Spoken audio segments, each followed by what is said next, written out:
I love the idea of people taking time out of their lives to prove to themselves that if they're defined by the vision of the future, then they're not living by the memories of the past. And that's where the unknown exists. So many people, the unknown is a scary place. So they don't see that future because they're used to seeing that future with evidence with their senses. And you have to be able to get beyond that and stay in the unknown, stay in that discomfort, and then in that moment to begin to self-regulate. Like, oh, I'm starting to feel a little anxiety. Ooh, I'm starting to feel a little frustration. That's the defining moment where your body's going back to the past, because emotions are a record of the past.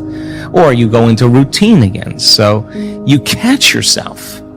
It's a victory. And if you keep catching yourself, those victories add up. And it's not so much about your wealth or your health or your freedom or your new relationship. It's actually about who you become. And so overcoming the old self allows us to become somebody else. And there is that period of transition. I call it the void, where there's just not a lot happening.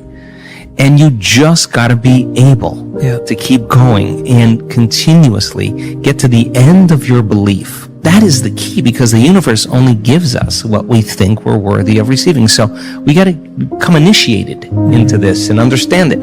Thousands of years of programming that says that we have to change things matter to matter, you know, in three-dimensional reality. And it will take time, but to begin to connect to that resource called the quantum field and create from the field instead of from matter, there's a lot of unlearning that has to go on. You have to really begin to mentally rehearse. Like, so you ask yourself at the end of your day, I do this every day, how'd I do?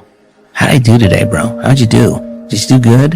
Where'd you fall from grace? What was it that caused you to go unconscious for the rest of the day? Like, what was that moment? Now, if you're a student of life, you'll begin to contemplate, well, it was that person that said that thing, then I react, things didn't go my way, and I started feeling angry or frustrated or fearful. The next time that happens, how could I evolve my experience? Now, you may have to search for some answers of the best model to build, or you may actually have a long contemplation and start to go, God, the next time that happens, I think I'm going to do this, or I'm going to do that, or I'm going to plan my behaviors. And the act of closing your eyes and rehearsing what you're going to do begins to install the neurological hardware in your brain to look like you already did it. Now the brain is no longer a record of the past. Now it's a map to the future. And if you keep installing that hardware, the hardware will become a software program, which means you'll just start acting like a happy person. Why? There's no magic there. You installed the circuitry. So that's more important than the news. Right. It's more important than answering any email or any text. It's more important than talking about your past or some dinner. If you can begin to just think about how you're going to do it differently, that's the building process neurologically already. So now you have to get conscious in order to do that. And it takes some time. It means you got to shut your cell phone off. You got to close your door. You got to take a break from everything out there and begin to practice. And so by experience then, you start noticing, oh, here it comes the frustration, here comes the fear. And now we've given people the tools to be able to self-regulate, to create brain and heart coherence. And so you see people say, excuse me 1 minute, I just need a minute.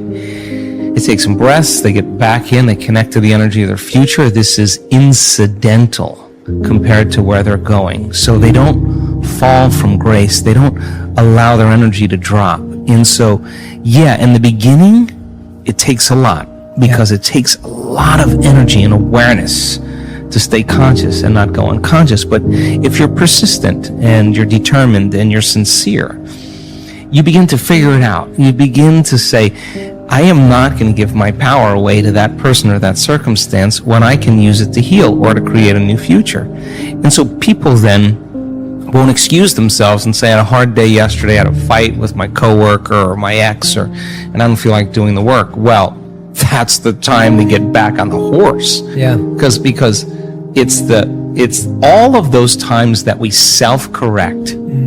those are the most valuable moments to us. People who have had profoundly transcendental experiences where we say, got lit up, they connected, and their brain goes into very, very high coherent states and super gamma patterns that are way outside of normal, and they have a transcendental download or connection that's mystical.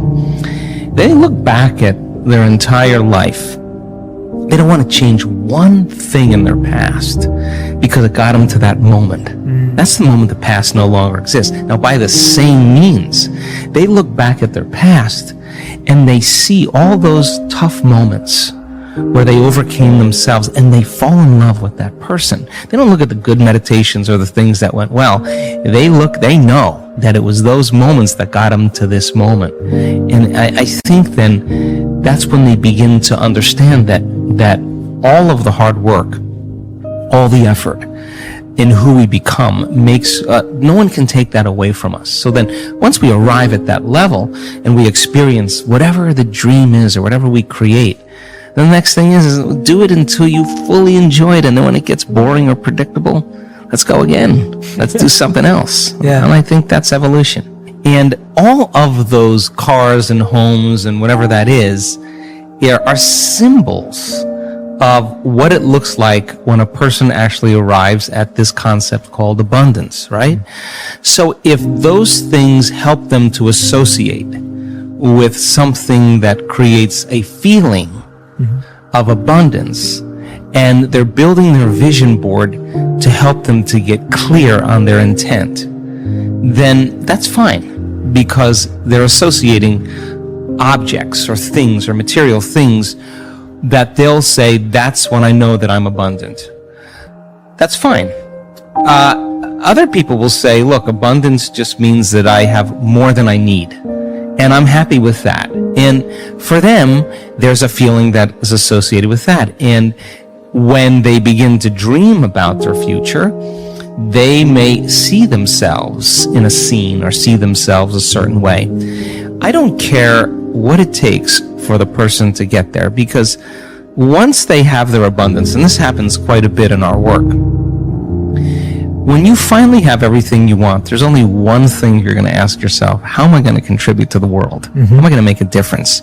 So we use different tools to help people to get to that point. But if the person's doing the vision board and they're saying, when I get my new car, I get my new house, I get my new relationship, then I'm going to feel so great. Well, then they're back to the program, waiting for it to happen, for them to feel the emotion. They're believing their outer world has to change in order for them to feel better. There's no effect of drawing the experience to you with that way. So the person has to use those tools to get them into the emotional state for them to feel like it's already happened. Now think about this. If you get up from a creative process and you feel grateful, you feel a love for life, you feel a joy for existence, you feel a passion for the moment, you will not be looking for your future, because you'll feel like it's already happened.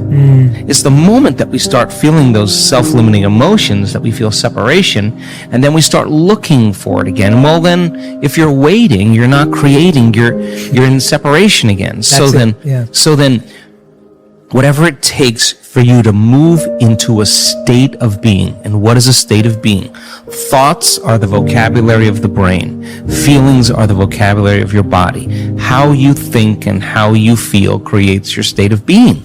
So then if you wake up in the morning and you come back to your senses with a clean slate and you say, I don't feel anything, and you say, well, let me start thinking about all the problems in my life. Well, all those problems are connected to different people or different objects or things at different times and places. The moment you remember your problems, a memory is a record of the past. You're thinking in the past. Every one of those problems has an emotion associated with them. So all of a sudden you start feeling unhappy, you start feeling bitter, you start feeling frustrated. So now your body's in the past. So then most people then create a state of being that's connected to their past. And if they're in the familiar past, then they are going to crave the predictable future, and they're going to fall back into routine. So then We want people then to get very clear on that vision of their future, however they do it, and begin to combine that clear intention with an elevated emotion.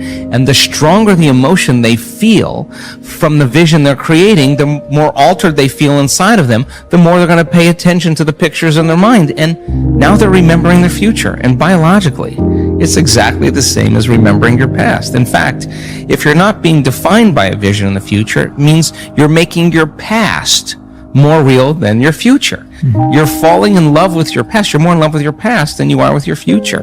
That you're believing in your past more than you're believing in your future. When you get to that moment where you have that feeling, that's your compass, because that feeling is going to drive your behaviors. It's going to drive more of those thoughts. And when you feel that feeling and it's visceral, no person, no thing, no experience will stand in the way between you and that vision. And you will be initiated by the universe into wealth. You will be initiated into health. You'll be initiated into freedom. Those people, all those people that have healed themselves of all those different health conditions, they are so humble and so happy, and they feel so great that they would never trade this feeling because of what you thought of them. They've left that program behind a long time ago. They actually don't care how you think of them. They actually are so happy with themselves that they're no longer dependent on anything outside of them. Now, I think that's a really important moment, because that's the moment we give people permission in our lives to do the same, right? And I think that more and more people are beginning to figure that out as they do this work.